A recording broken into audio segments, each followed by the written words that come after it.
For those of you who don't know, Matt and I officially started dating 6 years ago at the beginning of this month.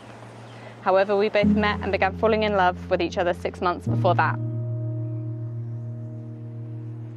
So after 6 months of falling for him, but not officially dating him, and before he could realise what he was getting into, I decided to blurt out, "I love you."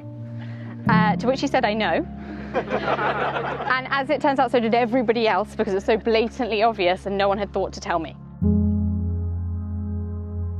Matt has not only seen and experienced all of my faults and imperfections, he has shown me that he loves me not in spite of those things, but because of those things, as they make up who you are.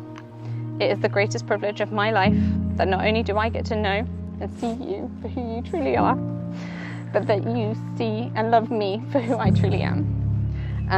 Teaching me to accept myself, even like myself, is a gift I will spend every day of the rest of our lives thanking you for.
Once upon a time, there was a boy. He lived in a village that no longer exists, in a house that no longer exists, on the edge of a field that no longer exists, where everything was discovered and everything was possible. A stick could be a sword, a pebble could be a diamond, a tree, a castle. Once upon a time, there was a boy who lived in a house across the field from a girl who no longer exists. They made up 1,000 games. She was queen and he was king. In the autumn light, her hair shone like a crown. They collected the world in small handfuls, and when the sky grew dark, and they parted with leaves in their hair. Once upon a time, there was a boy who loved a girl, and her laughter was a question he wanted to spend his whole life answering.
Simply, I know that my life has improved since I first met you, and I wouldn't change a thing about it. You've been a constant and unwavering source of support, of love, and of advice in my life. You've never looked to change me, only encouraging me to be me at my very best. I can't imagine how hard that's been at times. I know I can be a full tilt diva, but I wouldn't be half the person I am today if I didn't have you at my side. I can't imagine a life without you, and for me, marrying you and having a future with you in front of us is better than anything I could dream of. With you, I feel safe, I feel loved, and I can't wait to see what adventures our life will bring us.